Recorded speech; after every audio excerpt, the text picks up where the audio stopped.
네, 국회에서 취업준비생의 인권을 위한 보호법 제정을 추진 중입니다. 국회 취준생 인권보호법을 위한 움직임이 있는데요. 네, 잡정보센터에서는 취준생들의 인권을 지키는 방법을 알려드리는 취준생 인권위원회가 있습니다. 네, 그동안 몰라서 넘어가고 또 취업시장의 약자라서 알면서도 넘어가야만 했던 그런 일들 많이 겪으셨을 텐데 오늘 이 코너를 통해서 조금이나마 자기 권리를 당당하게 외칠 수 있기를 기대해 보겠습니다. 네, 오늘 도움 말씀 주실 분은요. 취준위의 안방 대감이자 잡정보센터의 순두부 송진원 노무사님과 함께하겠습니다. 어서 오세요. 네, 안녕하십니까. 예. 네, 그리고 또 2부의 도우미 신세미 캐스터도 함께하겠습니다. 안녕하세요. 안녕하세요. 네, 순두부님. 네, 감사합니다. 별명 마음에 드십니까? 네, 마음에 많이 들어요. 아니 원래 저번에 진원 쌤이 순두부라고 네. 하셨어요. 아, 본인 네, 입으로? 그쵸. 아. 또 본의 아니게 오늘 아침에 좀 순두부 먹고 왔는데 맛집. 네. 알겠습니다. 깜짝 놀랐네요. 네. 자, 지금 뭐 거리를 다니면 연말 분위기가 굉장히 많이 네. 나는데 보라카이 준비는 어떻게 잘 돼가고 있습니까? 네, 맞습니다. 네, 연말쯤에 가는데요. 준비 네. 잘 하고 있습니다. 네. 네. 12월 말쯤에 그럼 가시는 건가요? 이제 12월 23일 정도 가요. 그래서 28일 음. 정도, 29일 정도. 오, 네. 그럼 크리스마스를 거기서 보내시는 네네, 거네요? 이번에 와, 정말 최고의 휴가를 잘 못 가가지고. 계획이 너무 좋은 것 같습니다. 음. 신세미 캐스터는 크리스마스 계획이 있나요? 없습니다. 아이고. 네. 아유. 그때는 뭐 행사 같은 데 불러준 데 없나요? 아마 크리스마스니까 크리스마스 하면 명동이지 아. 않을까요? 아. 명동이나 신촌? 이렇게 갈 것 같습니다. 혼자요? 네. 뭐 혼자 가는 거예요? 거기? 아 일하러 혼자. 아, 일하러요? 네. 네. 아. 무슨 일개미예요? 이게 아니 뭐 만나주는 분이 없으니까 아, 일이라도 그렇구나. 열심히 해야지. 아이고. 그럼 일을 할까요? 두 분은 있으신가요? 아, 우리한테 질문을. 크리스마스 계획 있으세요? 저는 그래도 크리스마스 날 오프여서 그날은 쉬게 돼서 아무래도 집에서 놀지 않을까요? 저는 아직 미정이라서 제일 안 좋은 것 같습니다. 약속도 못 잡고 어. 오프를 할지 일을 할지 몰라서 아직은 대기하는 가장 안 좋은 애매하네요. 애매한 상태인 것 같습니다. 그럼 빨리 일을 네, 할까요? 같이 일하는 게 좋은 것 네, 같아요. 알겠습니다. 그러면은 진원쌤이 오늘 준비하신 주제를 바로 들어보겠습니다.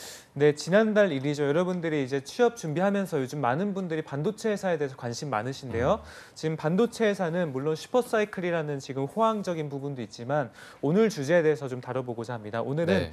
김기남 삼성전자 대표이사가 최근에 반도체 백혈병 피해 노동자들과 가족들에게 사과의 뜻을 비춘 것이 크게 의미적인 일이 있었는데요. 네. 이는 삼성전자 반도체 작업장 백혈병 분쟁이 11년 동안 끌어왔는데 이것이 마침표를 찍는 것을 의미합니다. 네. 그래서 이 사건으로 삼성의 사과가 어떤 의미를 갖는지 또 우리 근로자들 또는 취준생들이 앞으로 이제 근로자가 될 것인데 어떠한 권리 향상이 좀 있었는지 이에 대해서 다뤄보고자 합니다. 네, 네. 또 최근에 굉장히 뉴스에서 많이 보도가 되었던 내용인데 네. 그럼 오늘의 안건에 대해서 신세미 캐스터가 소개해드리도록 하겠습니다. 네. 네, 이 분쟁은 자그마치 2007년으로 거슬러 올라갑니다. 2007년 3월에 삼성전자 기흥공장 반도체 라인에서 반도체 판을 불산, 황산 암모늄 등 화학 물질을 혼합물에 세척하는 일을 하던 황유미 씨가 급성 백혈병에 걸려서 세상을 떠났습니다.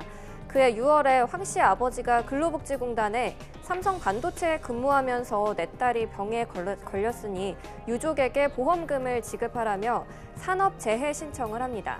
그러나 2009년 근로복지공단이 백혈병과 업무의 연관성을 찾을 수 없다며 이 황 씨의 신청을 받아주지 않았습니다. 이에 그 다음 해에는 황 씨는 다른 백혈병 피해자 4명과 근로복지공단의 처분을 취소해달라는 내용의 소송에 들어갑니다. 그렇게 소송을 제기한 5명 중 황 씨를 포함한 2명은 2014년에 산재가 맞다는 법원의 확정 판결을 받게 됩니다. 법적으로는 업무와 질병의 연관성을 인정받게 된 건데요. 물론 이에 대해서 법원 판결에 삼성은 반발했습니다.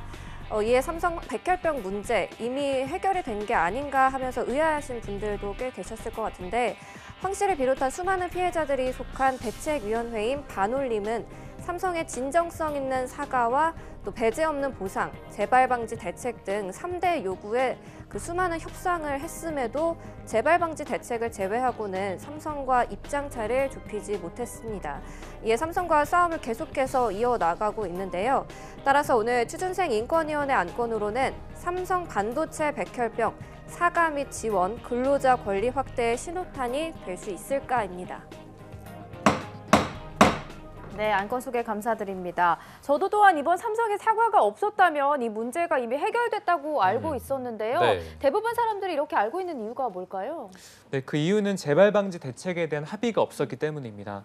2016년 1월로 좀 거슬러 올라가 보면 당시 언론에서 타결이라는 말을 썼었는데요. 네. 그 타결의 내용들을 보면은 당시에 재발 방지 대책만을 마련하는 타결밖에 안 됐었던 거예요. 그러니까 이번에 조금 의미가 깊었던 것은 보상적인 부분과 실질적인 사과, 우리가 어느 부분 잘못했다고 인정한 것이 큰 역사적인 그 기록이라고 좀 볼 수 있겠습니다. 네, 이게 반올림과 삼성 간의 입장 차가 얼만큼 컸는지를 봐야 더 이해하기 쉬울 것 같아서 어떻게 좀 입장 차가 있었나요? 네, 지금 11년 동안 분쟁이 이어졌는데 제가 좀 말씀드려 보면은 네. 사과 부분에 대한 입장 차를 먼저 보면 2014년 5월에 권오영 삼성전자 부회장이 첫 공식 사과를 표명을 하긴 했습니다. 하지만 그때 산업재해라는 말을 그냥 꺼냈을 뿐 실제 그 안에 반도체 공정과 백혈병 사이의 인과관계를 전혀 인정하지 않았었습니다. 네. 그 사과라고 보여드리기가 좀 실질적으로 좀 힘들었었던 부분이 있었죠.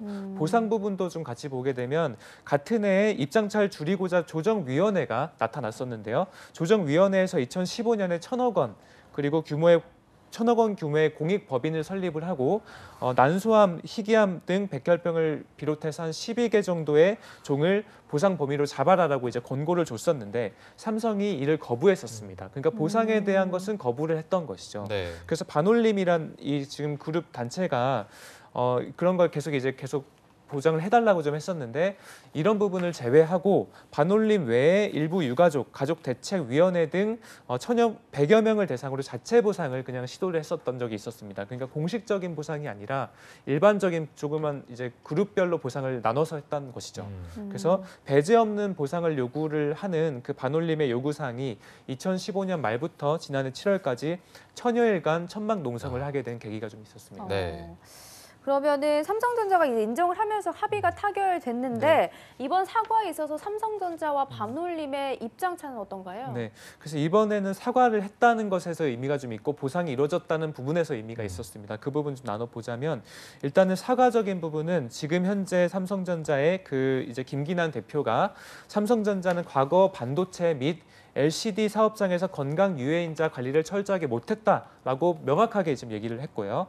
그래서 충분한 이제 보상을 이뤄질 것인데 보상의 범위를 아까 전에 제가 12가지 종이라고 했는데 이번에는 백혈병 등 16종의 암을 넘어서 그 질환과 유산 그리고 차세대 질환, 자녀 관련한 것까지 40여 종까지 포괄적으로 우리가 보상을 하겠다고 나섰던 것입니다. 네. 그래서 2차 권고안을 받아들였던 것이 실질적으로 의미가 있다라고 판단이 되겠습니다. 네, 일단 뭐 1차 권고안보다 범위가 더 네, 확대가 된 맞습니다. 거고요.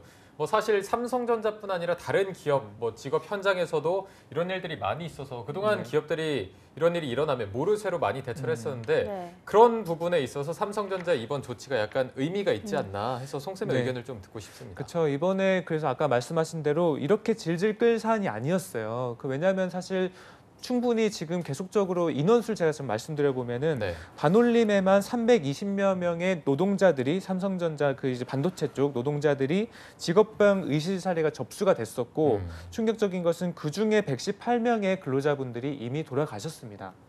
네. 그러니까 결국 지금 어느 정도 계속 인과관계가 충분히 입증이 됐음에도 불구하고 네. 계속적으로 삼성이 모르쇠식으로 지금 대처를 했던 것이에요. 그래서 지금 11년 동안 그렇게 됐고 그 과정에서 유가족이라든지 피해자들은 지속적으로 눈물을 흘리고 또 고통을 세월을 이제 비례해서 지금 받았던 것이죠.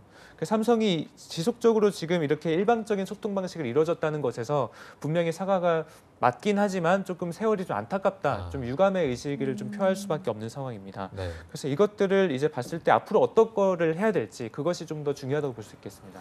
네, 그러면 송 쌤이 보시기에는 완전한 합의는 아니라고 네. 보시는 거죠? 그래서 완전한 사회적 합의를 이끌었다고 보긴 좀 힘들어요. 그러니까 보상은 사실은 반올림 거기 식구분들이 11년 동안 했던 거에 비하면 사실 보상도 그분들의 사실 돈으로 보상하는 게 얼마나 지금 위로가 되겠습니까? 사실은 돌아가셨는데 이미. 그래서 사회적인 합의까지 이끌어지려면 분명히 이것에 대한 보상을 넘어서 우리나라가 반도체로 지금 많은 것들이 이루어지고 있잖아요. 그곳에 지금 노동자들의 또는 근로자들의 위험이 다 제거가 돼야 됩니다. 그런 사회적까지 좀 이루어져야 될 것 같고 실제 삼성은 저희 업무상 재해라는 것이 인정이 되려면 그 작업 환경 측정 결과 보고서라는 것이 있거든요. 네. 그것이 이제 제출이 돼야지 법원이 그것을 바탕으로 실제 팩트 기반의 인과관계를 나눌 수가 있는데 그것을 또 제출하지 않고 있단 말이죠. 그러니까 이게 법원에서도 인정이 되고 삼성뿐만이 아니라 여러 반도체 관련 공정에서 일하고 있는 이제 그 협력업체까지 다 이것을 법적 보호를 받기 위해서는 삼성이 조금 더 적극적으로 보상을 넘어서 법제화까지 이룰 수 있는 또는 법원의 판례까지 이룰 수 있는 것까지 좀 다뤄봐야 될 것 같습니다. 네.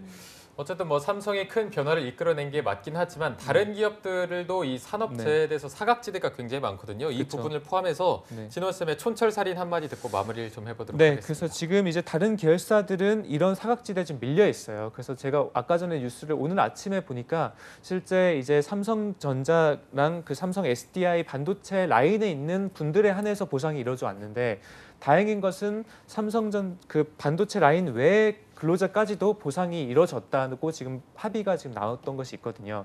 그러니까 조금씩 늘어나가고 있어요. 삼성이 계속 합의를 하고 또 이제 이것에 대해서 어느 정도 보상에 대한 합의를 하고 나서 법원 또한 적극적으로 지금 판례를 만들고 있다는 것이죠. 그래서 네. 봤을 때는 우리나라 슈퍼사이클에 분명히 어두운 점이 있단 말이에요. 그래서 이런 부분은 충분히 인식을 하고 왜냐하면 취준생들도 여기에 들어갈 수 있는 거예요, 바로. 네, 그러면은 돈이 뭐가 중요하겠습니까? 그래서 명확하게 법원과 삼성 그리고 이제 반올림의 주최 측이 3사가 원활하게 지금 진척을 이뤄가서 분명히 이제 합의가 좀 이루어질 것 같습니다. 네.